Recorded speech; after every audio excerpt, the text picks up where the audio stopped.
Hi everyone. I'm Alex Wermer-Colan. I'm now the executive director of Philly Community Wireless. I've been working on the project for 3 years. I'm joined by Dylan. Hi everyone. My name is Dylan Hutchinson. I help with the installations. Try to be out there in the field as much as I can, doing installs. In my day job, I work as an IT engineer, and outside of that, I help out with Philly Community Wireless. Awesome. And then we're also joined by Dylan and Quinn, who you'll see soon. I don't think the stream can see, but they'll introduce themselves in a bit. Part of what I wanted to start by saying, talking about this project, it's been going on for 3 years. My favorite part has just been meeting all the people who have volunteered on it, and it's changed a lot over the last year. And so I was last year speaking at Iffy Books, I think in August of 22, and our project manager, Alan Gomez, also gave a presentation, I think, during the 2 weeks of MESH town halls.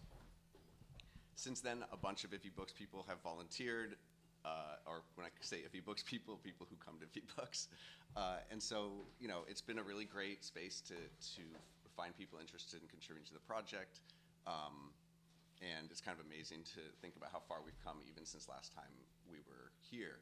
So it'll be a little bit of kind of a progress update. I think we could start doing that semi-regularly. Some of the things that have really changed lately that we're excited about are still in flux. So we're going to be presenting a lot of work in progress things today. In particular, we have only in the last year learned how to query our database to understand usage patterns at a more complex level. And so we'll be showing some results from doing that. There's a lot of complexity to how the infrastructure works we can try to explain. But it's also not essential to get into all of that. I wanted to make sure for people who don't know anything about Philly Community Wireless, we give the basics. So I was going to talk a little bit about Philly Community Wireless, and then I'm going to turn it over to Dylan, who has been doing a lot of volunteer work on site, doing installations in the last, 6 months to a year, and can talk about that experience and the process that we usually go through when installing Wi-Fi at someone's house or building. And then we will pull up Google Earth and try to kind of browse some of the spaces that we've installed at. I haven't done this that much in an actual presentation setting, so it might be a little clunky.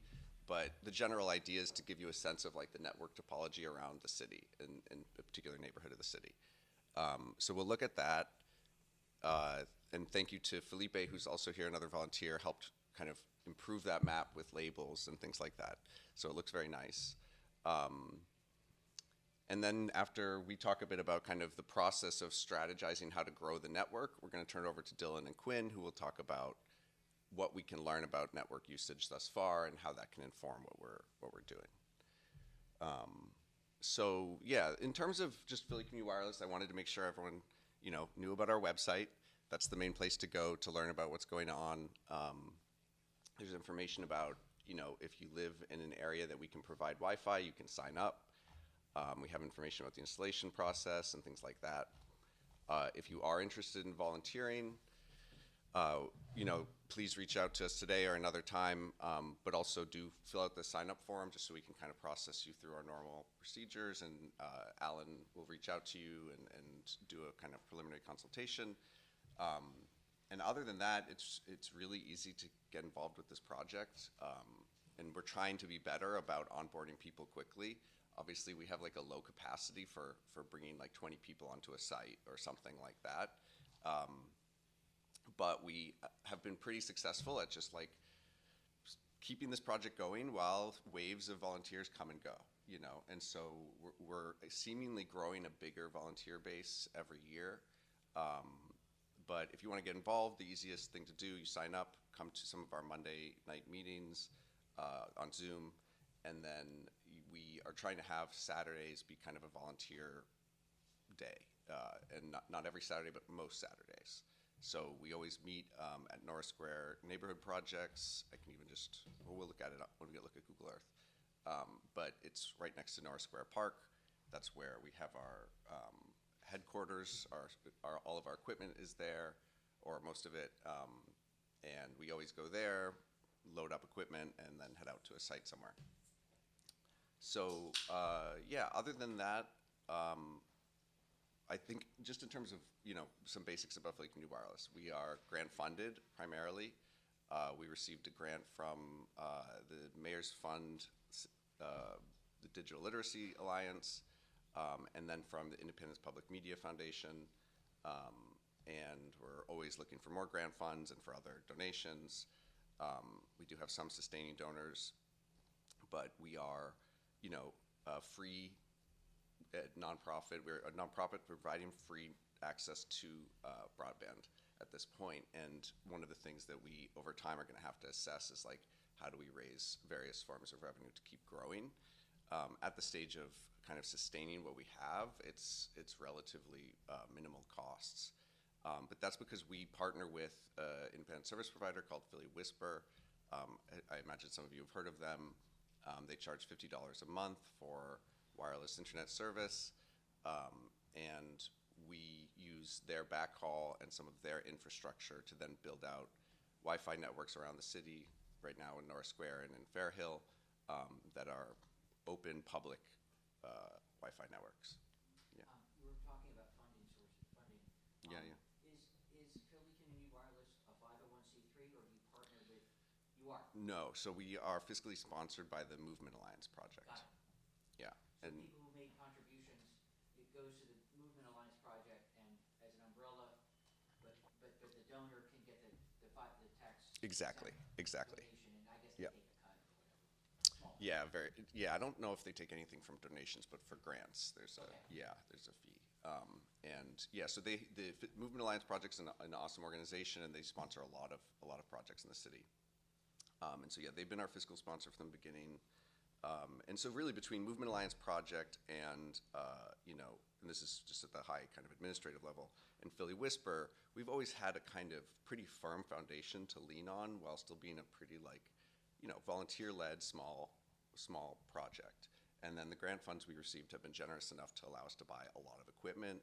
At this point, it's kind of minimal cost to maintain what we have, but any expansion is going to be, another grant or something else significant to kind of push us forward. So, yeah, I mean, the other things I was going to say, I think over the next year expect to in the last year, I think we've really mastered a lot of the things we were learning how to do. And so I expect the next year is going to be a year of a lot of growth. And just in the last couple months, we moved from mostly working in North Square to having done 3 installations in the Fairhill area. And it's kind of, in my experience, in any zone, it's like getting the ball rolling. As snowballs, accumulates over time. And once a few people know about us, they spread the word around, and it becomes a lot easier to expand from there. So I want to turn it over to Dylan for a bit to talk about what an install is like. And I think partly what we've been trying to do is to open up the door a bit to people, to give them a sense of, if you were to come and volunteer, what it would be like if you really wanted to do the on-site work. Honestly, we're looking for volunteers who even are interested in leading this kind of work in the coming years. And so we have various ways of compensating people who become install leads. We're very inspired by projects like New York City Mesh, where a large number of their installs are just, individuals doing DIY projects in their own apartment buildings, or really just taking it up on their own and learning how to do it. We can talk more about the difference between our project and New York City Mesh, and some of the differences in how the project can grow in a decentralized manner, if that's of interest to people. But I think either way, what we want to give a sense of is if I can do this, you can do this. It's not that hard, and it's really fun. So if you want to talk for a bit. Yeah, so just kind of to riff off of what Alex said, I've been a volunteer here since about July. Actually joined at the same time as the other Dylan sitting over there, which is, Dylan and Dylan, kind of works out well. So I actually come from a medical background. I worked as an emergency medical technician, and one of the things I got out of that work was I really enjoyed interacting with people. So as I moved into a career in tech, working as an IT engineer, I honestly kind of started to miss interacting with people all the time. And working as an EMT, I got to go into people's homes all the time, interact with people, and there's actually a weird amount of similarities between this work and being on an ambulance. So kind of what I love about this project and what attracted me to this project is kind of just the blend of technology and outreach with people. So that's what brought me into the project. And I just want to say another thing with like volunteering, we kind of have an open door policy. You can come as much as you want or as little as you want, drop in, drop out. We totally understand, that's the nature of the beast being a volunteer organization. But I'm going to start a little bit talking about kind of the install process. So kind of the first step of the install process is outreach, making that connection, knocking on doors, canvassing, finding people that are interested. And I just want to give a quick shout out to Chris in the back. He did a lot of fantastic outreach work. I mean, we built up quite the list of people that are interested, and we're still working through that list all the time. So kind of making that connection with your neighbors and in the community is the first step to connecting them to free Wi-Fi. So from there, one of the next steps we do is actually use Google Earth. I mean, it's free, it's accessible, and honestly, with Google Earth, we check line of sight as best as we can. It's in the city of Philadelphia, Google Earth is updated relatively frequently. I mean, we find it to be pretty accurate. And kind of going back to my background in the EMS world, we used Google Earth all the time. I worked in dispatch for a while, so pulling up Google Earth and checking like how many steps are out front in a building. So with Google Earth, do you want to say like about the line of sight? I never explained that. Yeah, so with Google Earth, one of the big things we check is line of sight to Gotham Tower, which is our main access point, and that's where we'll point the light beams towards. So in most instances, we're just trying to see, can we see Gotham Tower, and are there any trees that are going to be blocking it? Trees are kind of, as much as we all love trees, it's kind of one of our enemies in this project. And especially in the winter with installs, something we have to be cognizant of is, like, when the trees bloom, what is it going to look like? Is this like less 3D than a normal Google Earth KMZ, or?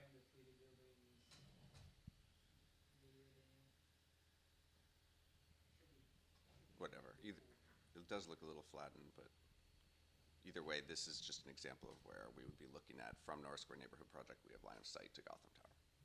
Yep. So once we determine that we think we have line of sight for an install, the next step we want to do is like physically go to that building, and it can be a bit of an issue scheduling with people because we're trying to do this during the week or on the weekends. People are busy. We try to schedule as best as we can, and we'd like to get out there and physically get on the roof and just take a look. Like, can we see Gotham Tower?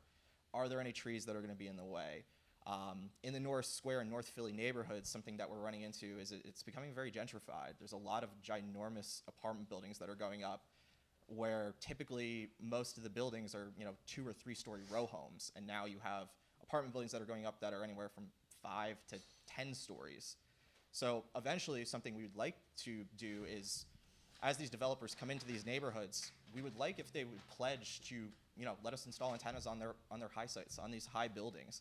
And that's a way that these developers, as they come into these neighborhoods, can give back in some way. A lot of those properties are not visible in Google Earth yet, too. Yeah, all the time we're walking around and we see new buildings that are going up. Do you guys explain why Gotham Tower is relevant? Yeah, so Gotham Tower, that is one of the main high sites for Philly Whisper. Actually, on the water tower, you will see a bunch of sector antennas. Something cool that I've gotten out of this project is you just notice like infrastructure and antennas everywhere after. Like, you can never unsee them. Every water tower you would probably look at probably has some type of sector antenna on it. And even in Philadelphia, kind of a more unique place, you see a lot of sector antennas on churches, which is really unique. So 401 North Broad Street, if you've seen it, is the data center in the city, and so there are sector antennas pointing from there over to Gotham that connect Philly Whisper's network out to the cloud. And we're hoping in the future that kind of in the works, in the process, getting more high sites. Philly Whisper's kind of in the works of getting even more high sites in the North Philly area, so that we can continue to expand northward. So once we do a building assessment, we go out there. Other things we look for is like how we're going to get on the roof. In a lot of cases, it's a climb out of like a 3rd-story window onto a flat roof, and then we have a collapsible ladder that goes up to the actual roof itself, the 4th floor. Along the lines of that, something else we look for is just kind of using already existing infrastructure to mount. So we get pretty creative, and we do a lot of MacGyvering, honestly, using old infrastructure, maybe satellite dishes that were previously there. Yesterday we did an install in Fairhill. We used a chimney, mounted a J-arm to a chimney, and that allows us to mount the light beam to that and point it towards Gotham Tower. We've learned a lot from Philly Whisper because they've been doing this a lot longer than we have, and even things like using old exhaust pipes and even extending some of the reach of the light beam with like fence posts and hose clamps. We honestly kind of live on hose clamps and fence posts. Or zip ties. And zip ties. I think there is one of the most fun parts of it is how do we do the least amount of damage to this building? How do we barely touch it and add some Wi-Fi antennas around it, or inside? And honestly, kind of adding to that, something else I've gotten out of the project with volunteering, and one of my goals has always been, I'm just like not great with tools, honestly, when I started, and just getting more comfortable with like handyman skills, mounting things, working power tools. It's honestly been great. So from there, after we do a building assessment, everything looks good on our end. We think we have line of sight. If we're doing a light beam install, we'll confirm with Philly Whisper. They'll typically follow the same process that we did.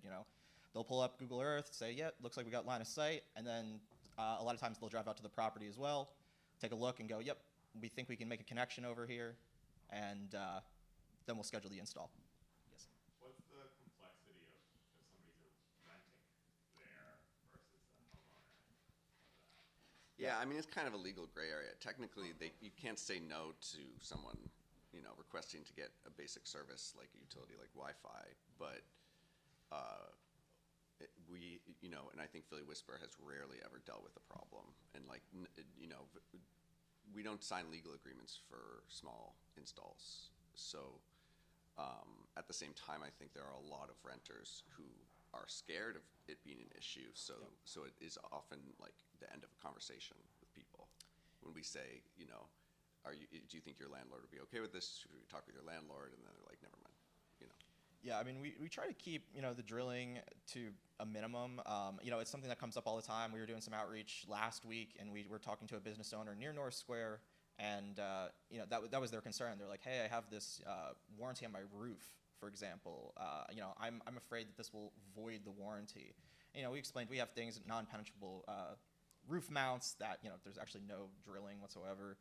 But we keep the drilling pretty much to a minimum. I mean, it's typically the mount, and then we'll normally have to, just like any other cable service, have to drill through like your windowsill to get, PoE power out to the light beam. And that's really, I mean, Alex, I don't know if you want to talk about that a bit, but like just kind of finding an outlet and the place to put like an internal access point and kind of the PoE is one of the bigger struggles, I feel like. Yeah, and I do have some equipment I can show too. Go ahead. Do you have a question? My question will derail what you were saying. Oh, okay. Okay. Just wanted to make sure. Does everyone know what Power over Ethernet is? For the people on streaming too, I think it's one of the things that makes all of this a lot easier. Is we just have one Ethernet cable that's going out to the roof, and it can bring power and serve as a transport for data. But what we end up Philly Whisper, they just need one cable because they just need to power the light beam, which is the 5 gigahertz antenna that points towards Gotham's sector antennas. But then we need to also have antennas out there. So what we typically do is drill a hole for 2 cables to go from inside to outside. It's like a ½ inch, and that's enough. That's usually the only drilling we'll need to do. We run both cables up the same way, and then we've started using. I mean, this is all because we don't have access to external routers, which are like these awesome devices that are totally out of stock. So because that's just completely not possible anymore, we've started using these things called nano switches, which are kind of like a dumb switch that you bring a PoE out to, and then you can run from there multiple PoEs to other devices. So we could install from that multiple access points or like an IoT device or other things.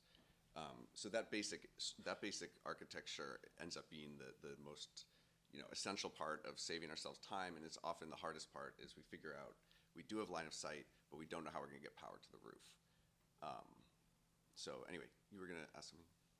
Yeah, I just kind of want to go back to the beginning. I'm not familiar with you guys before I walked into the room. Sure. And I also was not familiar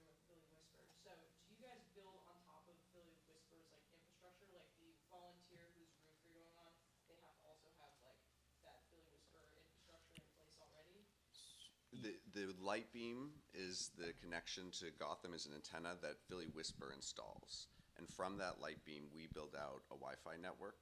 And so you could be an individual customer of Philly Whisper and you'd have that light beam on your roof and you just have a router in your house. But what Philly Whisper is letting us do is go to places that they're not going to have a customer, install a light beam, and then build out as many access points as we want from that light beam.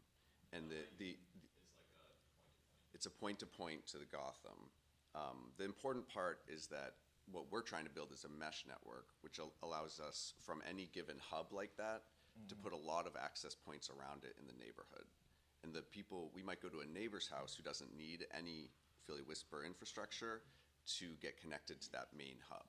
Yeah, so just to add on that real quick, yeah, so the light beams are typically like hubs, so Philly Whisper has to come out, they set up the light beam back end, and then from there, as we densify these hubs, so like recently we did a bunch of hubs in the Fair Hill area, we can actually start going to neighbors and install things like omnidirectional, smaller AP meshes, and they will mesh with that, and we don't need Philly Whisper for that. So the initial, I guess, build out of an area with the hubs, we do use Philly Whisper for. But now that we have like 3 hubs in the Fair Hill area, we can start approaching neighbors nearby, and it'll just be Philly Community Wireless going out, installing AP meshes, little smaller devices. Is Philly Whisper in areas besides the North Square and?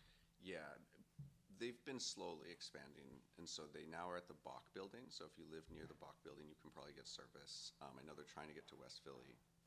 And then, I mean, we're working with them to try to get access to high sites in North Philly so we can cover all of North Philly. But our focus, at least for the foreseeable future, is really in North Philly. Oh, I hear you say the term light beam a lot, but that might, I don't know if that's confusing folks that aren't Yeah. familiar with the technical. We're not talking about light here, we're talking about a directional UHF antenna, or microwave antenna. It's an antenna, there's no lights. There's a little blue element. Yeah, the names are. And that's pointed at the tower, so there's no light involved here, we're just talking about microwaves. The part that we really haven't explained that would be helpful is like we use a technology called Ubiquity, or a brand of Ubiquity called Unify. Let me see. Yeah. There's both. The problem is there's multiple different Unify and USP controllers we can talk about and all of that, but the light beam is kind of the main Unify hardware that Philly Whisper uses, but then we also use additional Ubiquity hardware for the Wi-Fi access points. I don't know if it's the best way to think about it, but I always think of it as just like your traditional, think like DirecTV dish or like Dish Network dish. You know, they're a lot smaller now, but kind of the same concept. Instead of pointed up at a satellite, though, we're pointed Yes. horizontally at where you're going. And that's where like Philly Whisper comes in, is they are the ones aiming that towards Gotham Tower. But I will say with So this is what an install of a light beam usually looks like for Philly Whisper or for us. I will say with the Unify equipment, I hate most of their naming schemes because Yeah. it can get That's what I was very gonna say. confusing very quickly on like what you're talking about or what you're using. Usually it's better if you're just like physically pointing at things and holding them up.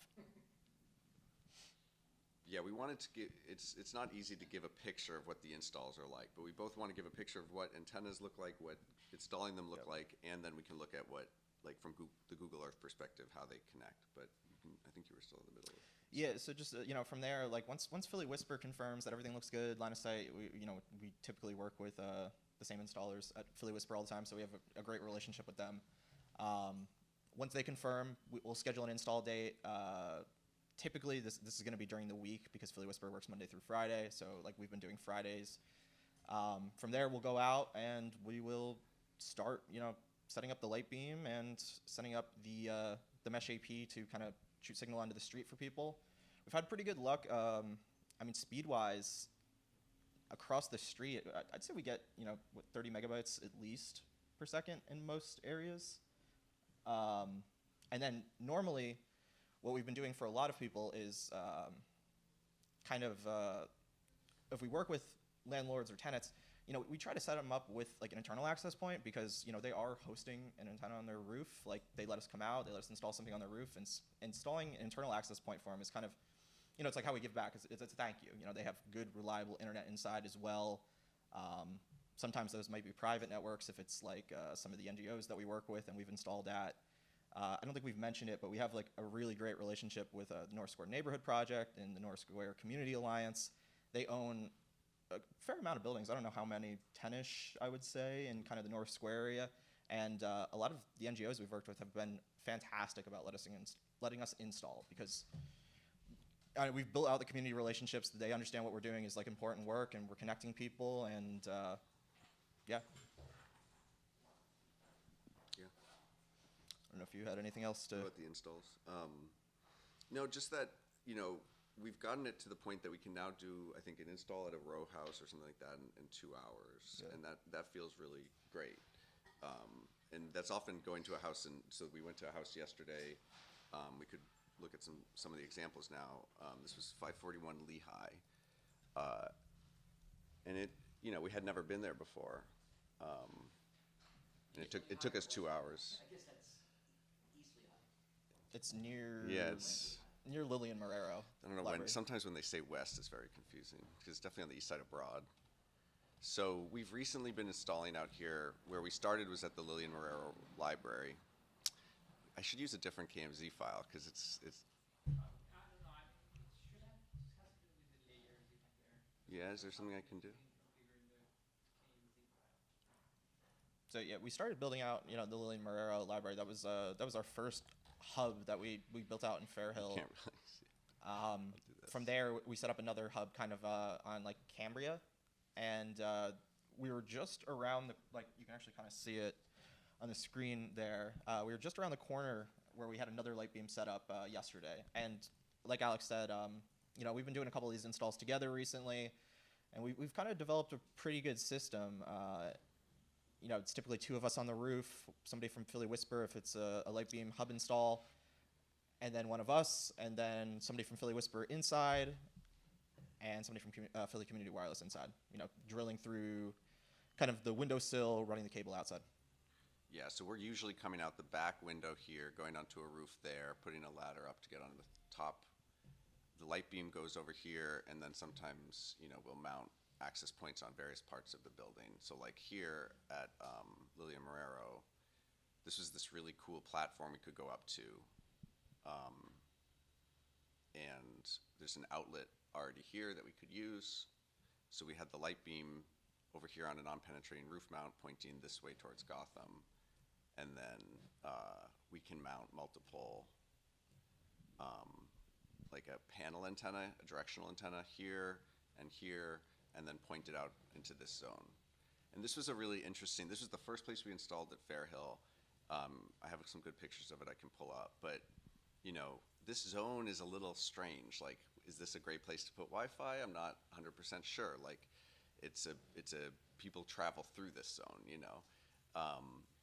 But there are a few businesses here, and there's residences that are kind of far away over here that we weren't sure how good the access would be. But even just upon one short, I was with one of the librarians there, we walked around just right here, talked with people. Everyone was really interested in it, and since then, multiple people have been using the access point. So you never really know where a good place to provide Wi-Fi is, I think. It's not ideal because this is kind of a dead zone. This is a water department building, and then the whole backside this is some wasted reservoir space. But then Dylan was talking about, we just installed here, and then the location on Cambria, I think it's this, right? Yeah, this is where we had a big install. Yeah, I will say with that location on Cambria, I mean, I think that's the furthest we're out from Gotham Tower. I mean, we weren't so sure how great line of sight would be, Right. because there were some kind of trees off in the horizon. Like I said, you can kind of see. With the 3D buildings missing, you really can see Gotham very yeah. well. So it's Looks like line of sight with the buildings. Yeah, yes, exactly. Yes, and being in that area in Cambria, it's actually on a hill. It's actually, at least when I went out there, I didn't realize how high up on a hill we were, because you can see pretty far off in the distance. Right. But even with that install, I felt like we were kind of pushing the boundaries, and it actually worked out really well. And as you can kind of see with that, so the light beam's at the top there, and that's actually, so you can see at the bottom the rusted pipe. That's like an old exhaust pipe, And we extended some of the height with a fence post, just a regular metal fence post. Philly Whisper carries them. We have various mounting equipment in stock, and works really well with some cable clamps. And then we have a nano switch right underneath there, right here, yeah. and that's going to be powering the omnidirectional, which is kind of broadcasting that signal out on the street. And we were getting pretty good. I mean, like Caddy Corner across the street, there's like a little bodega. We were getting pretty good, 35, 40. On the other side of the building from here.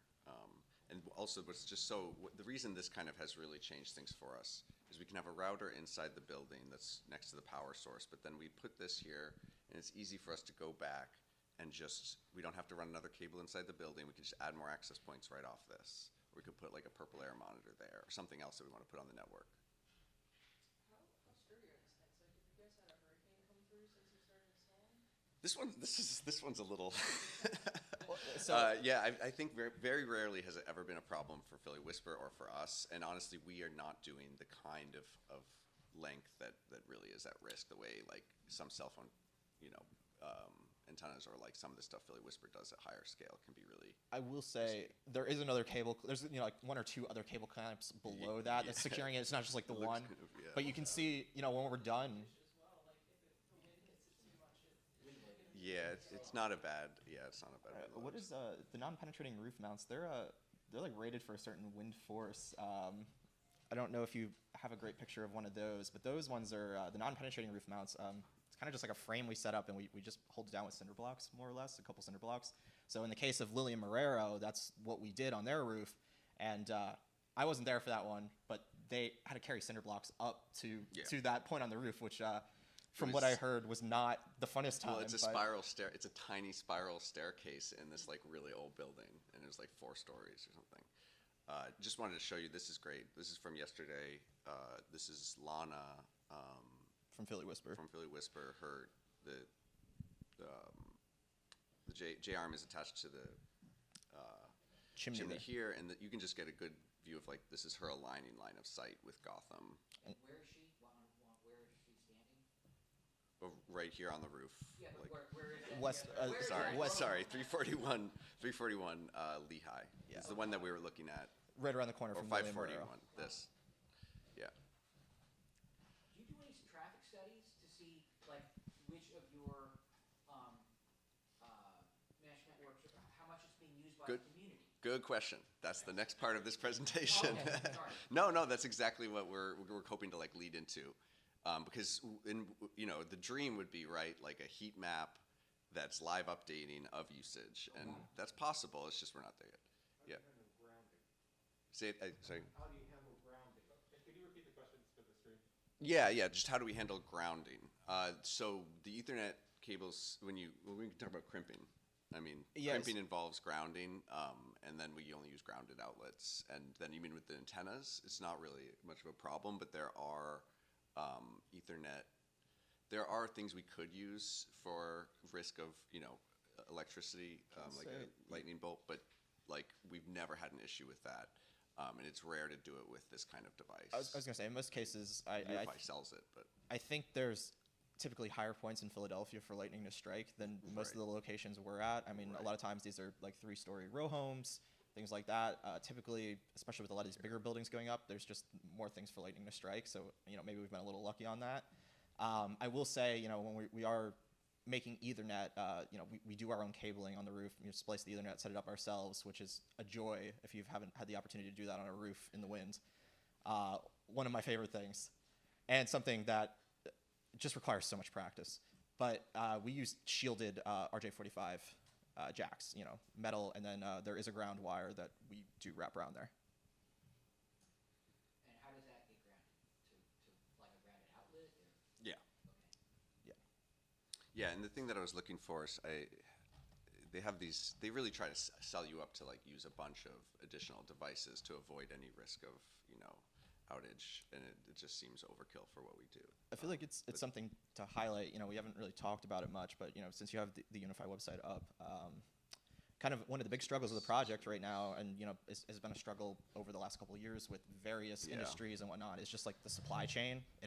incredibly difficult So this to is source like, things. this is our key device, and it's been sold out now for more than 6 months, 8 months. So- And before, it was never sold out. So we didn't stock up on it thinking it would be fine, and the devices that were sold out before and we stocked up on now are available. Like, it's just, So we get creative sometimes with our sourcing. You know, we have all the alerts set up. So ideally, we find out. I mean, a lot of times it seems like there's like a wait list. not This even- is used by commercial businesses a lot. You know, Ubiquity equipment. So we're also competing with a lot of commercial businesses for the same stuff.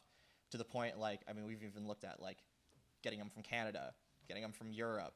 Like I'm lucky enough. I live near Micro Center, out in the mainline area. So like even I have alerts set up for Micro Center. If there's something that pops up there and I can grab it at Micro Center and bring it in, we'll do that. this is like the most coveted device is an outdoor router made by Unify that is has 5 ports for PoE out. So we just need to run one cable to it, and then it can do everything out there, and we don't even have to have a router inside the person's house. So we would use these more for a lot more of our outdoor installs if they were available, but they've been out of stock for over a year.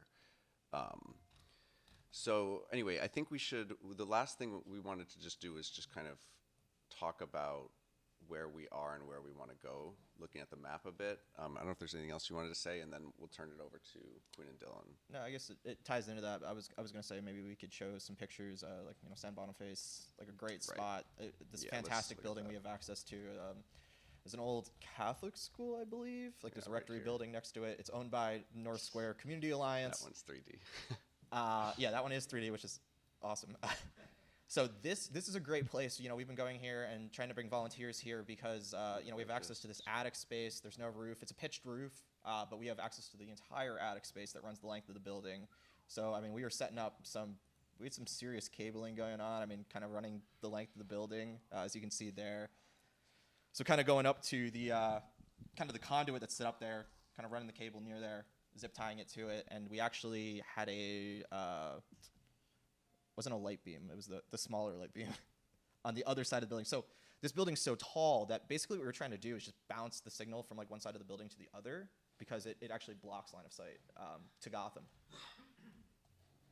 So like that window in the first picture. Where do I want to go? This one. This. Yeah, so what we did is there's another window on directionally, I don't remember which side of the building, but we had a smaller light beam set up, and then we basically just ran cable from that area to all of the other windows directionally to kind of just shoot that signal out of this taller building. So we have, how many access points do we have over there now? Like 3? Yeah. So I was trying to find different photos, but this is the south facing, and then this is the north facing towards the park. And so we're both hitting this garden here. We're hitting all these houses and hitting parts of the park. Have you thought about fiber infrastructure to enable buildings like that? Yeah, I mean, it's just beyond the scope of what we're able to do. And oh yeah, in terms of what we would use fiber. New York City Mesh has started doing dark fiber projects. From what I've heard, it's a lot harder here in Philly to get access. You mentioned the routers were out of stock that you typically would use. Are those going just where you're doing the light beams, or are those going to every, install? So anywhere where we have a light beam, we'll need a router. And then from that router is essentially the point where we do the handshake with Philly Whisper, and from there we control that router, and then and this is maybe a good handoff to you guys, and all of the access points under it. And one of the things that has made it very difficult to manage the network is Unify has 2 separate what we call controllers. One for the Unify Wi-Fi network, so all of those access points, and then separately what's called UISP, the controller to manage the ERX, the edge router, as well as the light beams themselves. And so we actually use 2 separate controllers to manage those 2 layers of the network. And what we have had to do is the controller doesn't allow you to export data. It doesn't allow you to preserve a lot of data. And so we've been forced to find out various open source ways of getting the data ourselves. And Quinn and Dylan have been doing a ton of amazing work in this area, and I think plan to kind of overview what that looks like. So we're kind of doing the hardware in-person side of the presentation, and now we're going to kind of segue to more of the software API data side of the equation. But before we do that, are there any kind of last questions about like structure of the network or volunteering or installation processes, things like that? Do you use any backhaul other than Philly Whisper? No, we could in the future. And that wouldn't be a problem with Philly Whisper as far as Philly Whisper is concerned.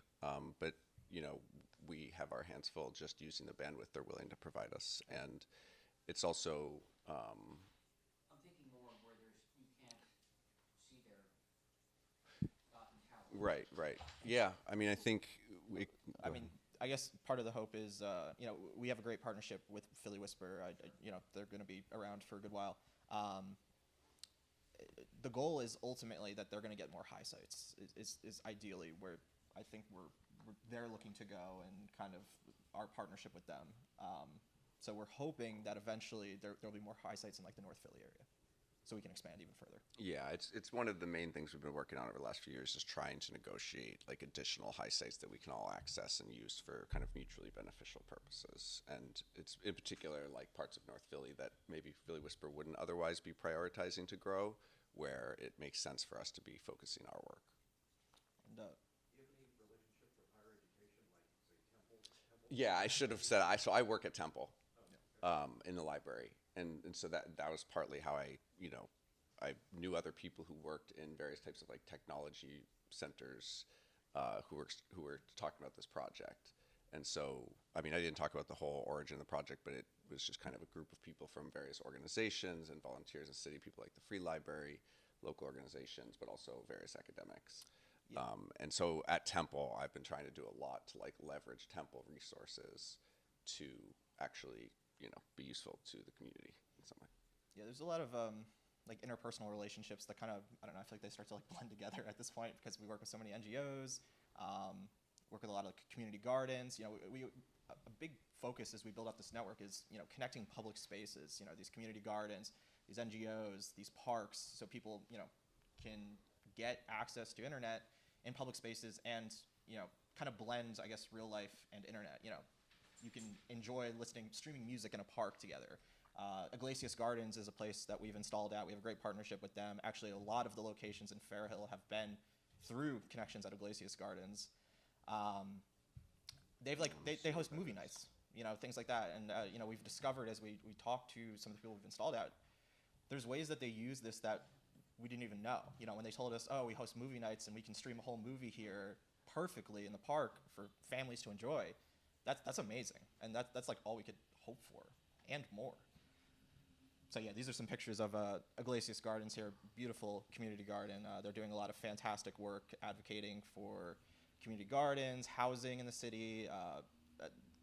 Honestly, I can talk about it all day. One of my favorite things is the personal relationships I've forged in North Square. I'm from Pennsylvania. I grew up in Pennsylvania.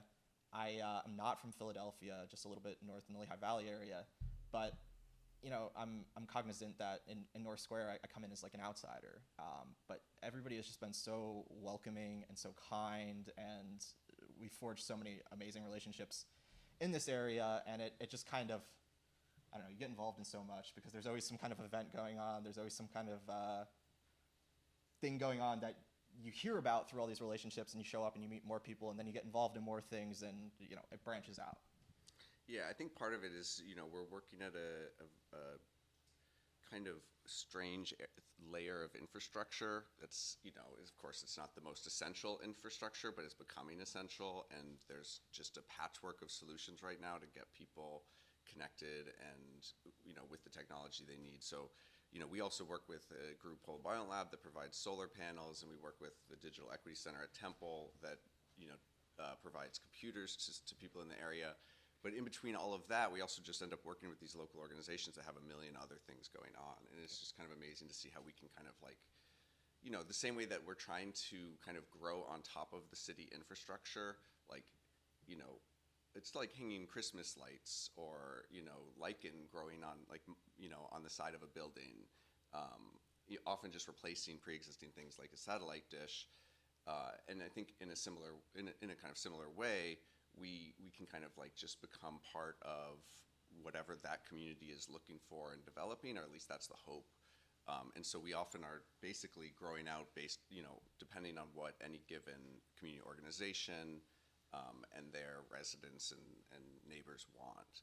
And so we've let them kind of define the spaces, but we're still at a space where we're still at a moment where we now know what we can offer people more clearly. We can show them examples of like what we've done at Iglesias, but we're still trying to figure out where do we go next, and also look at the data to say what places have gotten the most usage, what's a successful and useful place to install at.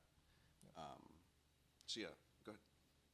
In spaces like the park, what ways have you found are useful to raise awareness of the availability of a wireless network? Like, hey, you're in this park, there's a free network for you. Good question.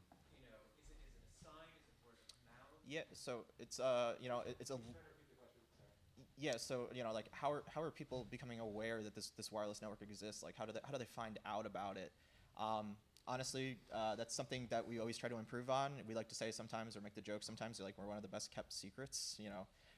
We've like word of mouth. It definitely does spread. I know in canvassing, I don't know if Alex you were on this, but I heard from somebody that they were out canvassing. They knocked on a door. An elderly woman answered. They were talking to her. Hey, we have this Wi-Fi network available. We do a lot of door knocking, canvassing, flyering, things like that. And she actually said, "Oh yeah, I'm using this free Wi-Fi network," and then pulled up her phone, and it was Philly Community Wireless. She had heard about it from the senior center. They had told her about it. So things like that are always really amazing. But yeah, we have signs in the park, North Square Park. We pretty much have, I'd say, pretty much the entire park covered at this point. Yeah, I was going to say, I mean, we've done a lot of work on signage, and we still are trying to develop some new signs, but one of the things that's been frustrating is how often that stuff gets taken down. And so, like, Steve designed us some flyers that we've been putting up, but they keep getting torn down. So I think that to a certain extent, some areas know that we're there. But I think canvassing and actually having the community organizations spread the word is really important.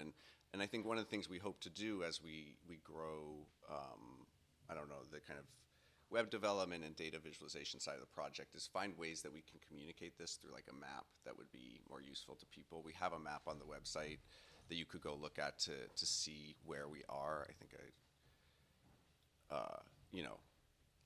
but something that's easier for people to look at, to know where the network is, also conceivably helpful. But I don't know, unless we find some way to permanently chisel things into the side of buildings saying free Wi-Fi here, it's going to be an ongoing struggle, I think. You think Parks and Rec is taking They said it was okay for us to put signs up in North Square.